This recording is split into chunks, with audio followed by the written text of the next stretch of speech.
Barsoonni miindaan keenya fedha keenya malee nurraa citaa jira jechuun hojii barsummaa dhaabu.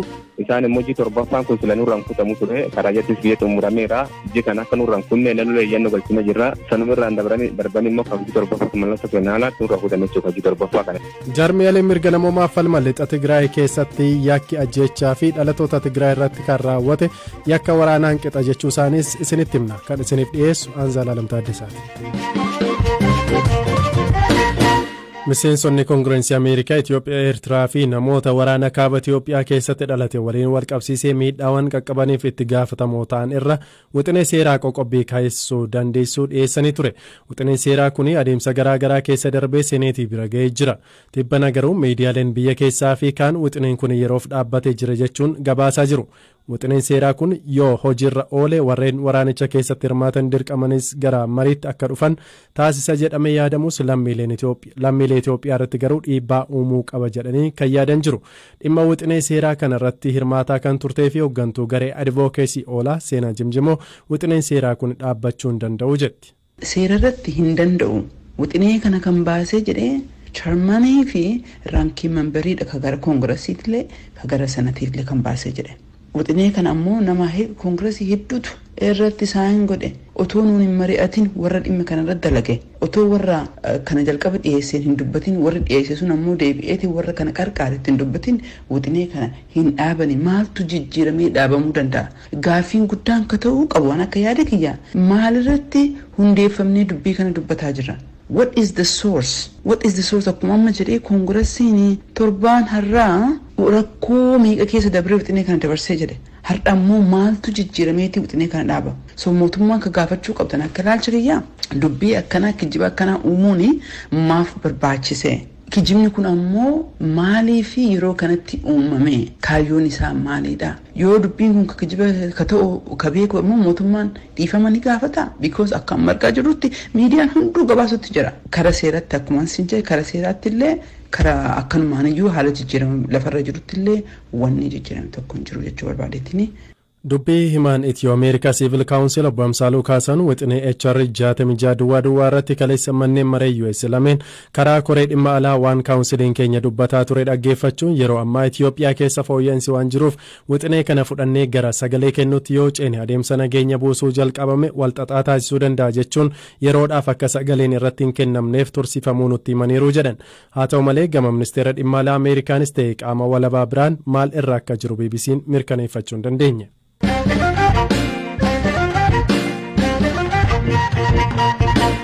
Jaarmiyaaleen mirga namoomaa falman lixa Tigraay keessatti ajjeechaa fi yakki dhalatoota Tigraay irratti raawwate yakka waraanaa fi yakka namoomaan qixxeedhaa jedhan ibsa qorannoo isaanii haaraa irratti hundaa'uun baasaniin Amnesty International fi Human Rights Watch duulli sanyiin adda baasanii balleessuu yookaan ethnic cleansing humnoota naannoo Amaaraa fi kanneen isaan deeggaraniin dhalatoota Tigraay bakka wal falmisiisaa lixa Tigraay keessa jiraatan irratti itti fufinsaan raawwatamaa ture jedheera.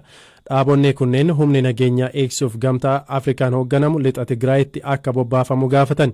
Mootummaan Itoophiyaas qaamolee sarbama mirga namoomaa raawwatan hunda gaafatamaa taasisuuf qophii ta'uusaa ibseera.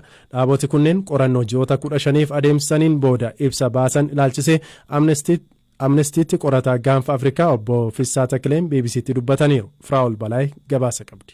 አንደኛው ትልቁ ሪኮሜንዴሽን ሌላው ያልተለመደ yaada furmaata hin baramne kan nuti kennine tokko fedhii garee lamaan irratti hundaa'uudhaan humni nageenyaa gamtaa Afrikaan hoogganamu naannichatti akka qubatudha. Kun kan barbaachiseef naannoo lixa Tigraay iddoo falmisiisaa ta'uun yeroo dheeraa turee fi yeroo waraanaa kanatti immoo sarbamni namoomaa olaanaa kan itti raawwatedha. Kanaaf dubbiin lixa Tigraay kun walxaxaa kan fedhiin baay'ee keessa jiruu fi yeroo dheeraa kan fudhatudha. Hamma rakkoon kun furamutti garuu eeguun qabnu. Sababiinsaas namoonni nagaa gama lamaan jiran balaarra jiru. Dhalattoonni naannichaa gama lamaan jiran kumaan lakkaaman keessumaa kan hidhaa jiran waraanni yoo baname haleellaa haaloo ba'uuf saaxilamuu malu. Kanaaf namoota kunneeniif gaaddisa kan ta'u qaama idil addunyaatu barbaachisa jechuun kana kan akka furmaataatti kennine.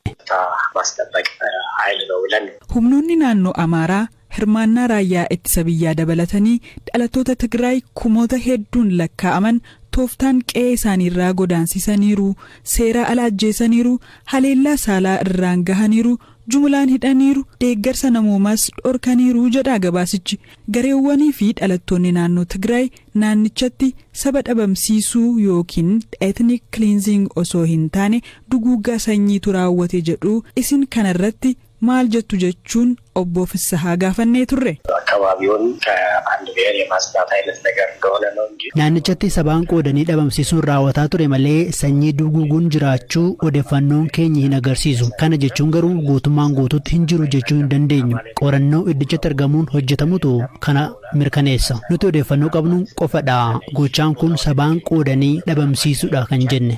ሰቶች ከአንድ ዘር የማስዳት ናቸው ያለው Amnesty International fi Human Rights Watch ji'oota 15 darban keessatti dhalattoota Tigraay gara Sudaan baqatan qaamaan dhaqanii dubbisan dabalatee namoota dararaawwan hamaan irraan ga'e yookaan immoo ijaan argan 400 bilbilaan dubbisuu isaanii kan himu gabaasichi magaalota lixa Tigraay jiran keessatti bulchiinsi haaraan aangoo qabate walgayiiwwan irratti ifatti dhalattoota Tigraay achi balleessuuf karoora jiru himaa turanii jedha gabaasni kun. Kanaanis gareewwan hidhatan kanneen akka faannoo akka achi bahan gaafata gabaasichi. Kuni qabatamaan hangam raawwatamaa jechuun kan gaafataman qoratichi.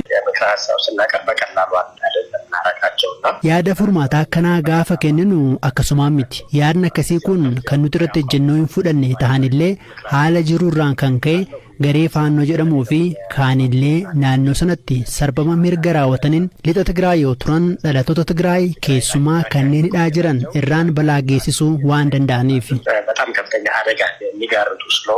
Dubbi himaan mootummaa Dooktar Laggasa Tulluu garuu gabaasa dhaabota kanaan bahe qorachaa jirraa yeroo xumurru ibsa ni kenninaa jedhaniiru.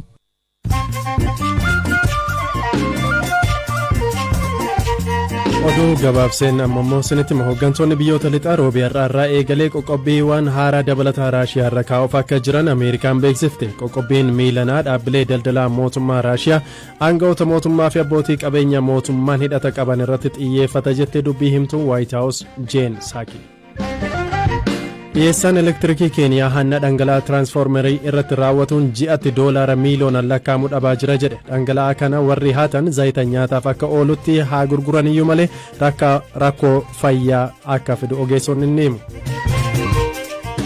Pireezidaantiin duraanii Burkina Faasoo Blaise Compaoré ajjeechaa nama gameessa warraaqsa isaan dura ture Toomaas Sankaaraa keessaa ga'ee qabu jedhamuun hidhaan umriin guutuu itti murtaa'e. Toomaas Sankaaraa umrii waggaa 37tti namoota biroo 12 waliin fonqolcha mootummaa bara 1987 gaggeeffameen Pireezidaant Compaoré aangootti fideen ajjeefame.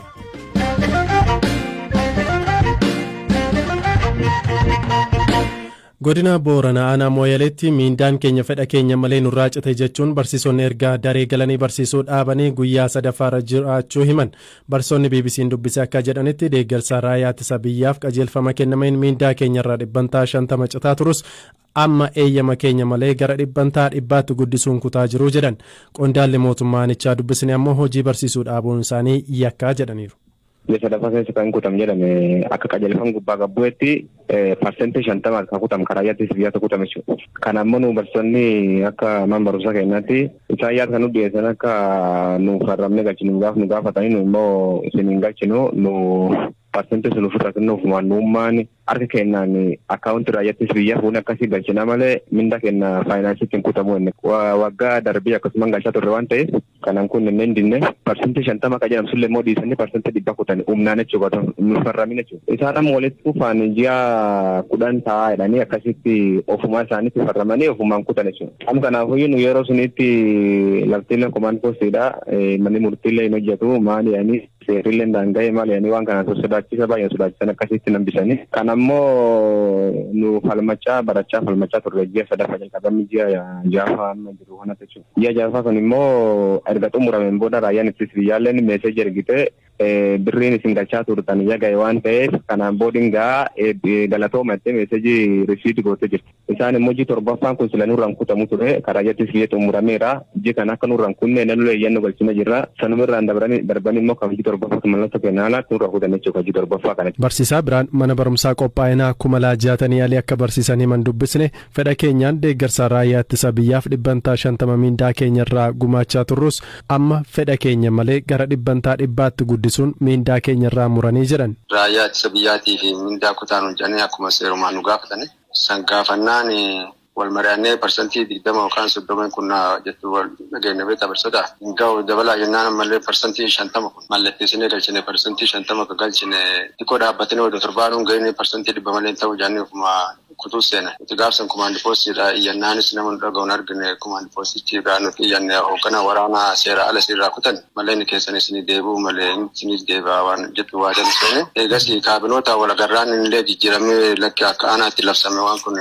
isin sochoosuun danda'uun hin jenne. Eegas illee talaalee qaama dhimmi ilaalu cufaaf babarreessinee gaggaafachaa turre. Dhiyootan ammoo baatii 7ffaa irratti wanni kaama kalaa yookaan raayyaa ittisa biyyaa kutamee dabaree isinii gadhiifamu jedhanii waadaa museenaa sadarkuma waajjiraaleetitti eegas immoo akkas nuun jedhanii deebanii ammoo parsantii 50 ta'an marraa lammeessoo ta'an isaan jalqabnaani xalaa galfannee waan dhufuuf cufaafuu isintutti gaafatamaa mintaa kennuu ganuu dhiisuu baatan jennee xalaa hambeessinee seekaruma seera qabeessaatiin hojii dhaabne nuti. Kantiibaan magaalaa Mooyyalee obbo Galmaa Korophichaa barsiisonni hojii dhaabuu akka dhagaan himanii qaamni dhufee komii nutti dhiyeeffate hin jiru murtoon isaanii kun garuu yakkaa jedhan. Mootummaan dirqama isaa eegeetti hojjechaa jira. Dirqama mootummaan adeemsa dirqama uummataa dhiisanii uummata ijoollee uummata irratti tarkaan fudhachuun baay'een karaa kamiin sirrii miti. Dubbiin hundaa miti. Dubbiin hundaa yoo taate walii baree barumsa dhaabatuu hin jiru. Walii mari'annee walii galuu dandeenya walii dandeenya. Akka miindaa deeggarsa gochaa turan ni beektu miti kana dura raayyaa ittisa biyyaaf. Deeggarsa achiin suni dubbiin keenya machiin miti. Dubbiin keenya akkamitti mani barumsa dhaabate ala miindaan dhaabate miindaa deeggaranii deeggaruu baatan sun ajandaa suniyyuu namitti waliin galee hin jiru. Achi yoo qabne dubbichi bulchaa naannoo jira kantiibaan magaalaa jira eenyu namni tokko dhufee ka bulchaa mari'at eenyu namni tokko dhufee kantiibaan mari'at. Amma akkamiin furuuf deemtu dhimma kana maal gootu? Uummata kamiyyuu mariisinna warri ammoo tarkaanfii ijoollee uummata irratti fudhachuun sirri waan hin taaneef asirri jabeessine ilaalla. Har'a maatiin isaanii bonaan barsiisuu hin dandeenye rakkachaa jiru kan mootummaan gargaaraa jiru irra tarkaan fudhatanii diiguun yoomiyyuu taanaan yakka waan ta'eef ilaalla. Miindaa isaanii deeggarsa gochuu dhiisuuf mirga hin qabanii hin kenninu jechuuf mirga hin qabanii. Miindaa deeggarsaa dubbiin deeggarsa miindaa kabiraati dubbiin tarkaanfii ijoollee irraa fudhachuu kabiraati dubbiin miindaa oma rakkoo qaba anaaf bulchaa wal gaafannee deebisuu dandeenya. Odeeffannoo ispoortii har'aan dorgommii cimaa kubbaa miilaa Awurooppaa addunyaa irratti jaalatamummaa qabu Shaampiyoons Liigiin har'a kilabni biyya Ingilizii Cheelsiin dorgommicha yeroo hedduu injifachuun gita kan hin qabne Riyaal Maadrid waliin ni morkata. Bara 2010 Cheelsii leenjisuun waancaa Piriimeer Liigii fi FA Kaappii kan injifatan leenjisaa Kaarlo Ancelootiin har'a garee isaanii ammaa Riyaal Maadrid qabachuun Staanford Biriij irratti kan morkatan ta'a. Manguddoon ganna 62 Ancelootiin koovidiin qabamanii turanis har'a dhibee kanarraa bilisa ta'uun taphicha kan dursan ta'a. Taphattootni duraanii Cheelsii akka Eden Hazard Thibaut Courtois kilaba isaanii duraanii kan morkatan ta'a. Garuu Eden Hazard miidhaa miila isaarra gaheen tapha kanaaf ga'uu dhiisuu ni mala. Taphni biraan eegamu kilabni Jarman Baayer Muunik kilaba biyya Spain Villarreal waliin kan taphatudha.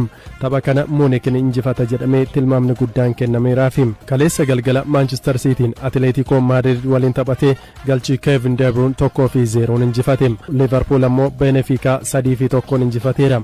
Oduu biraan guyyaa kibxataa miidiyaalee lixa Afrikaa fi biyya keessaa muraasni murteessaan kubbaa miilaa lammii Itiyoophiyaa Baamlaak Tasammaa dabalatee Afrikaarraa murteessitoonni 8 waancaa Afrikaa filatamuu FIFA wabeeffachuun gabaasanii turani. Haa ta'u malee murteessaa Baamlaak Tasammaa ani homaan beeku wanti na beeksisan hin jiru odeeffannoon kun eessaa akka dhufe hin beeku jechuun waa'ila koo ammayyuu taanatti himani. Federeeshiniin waldaalee kubbaa miilaa idil addunyaa FIFAan filannoo abbootii murtii kubbaa miilaa addunyaa bara 2022 Kaataritti taphatamuu ilaalchisee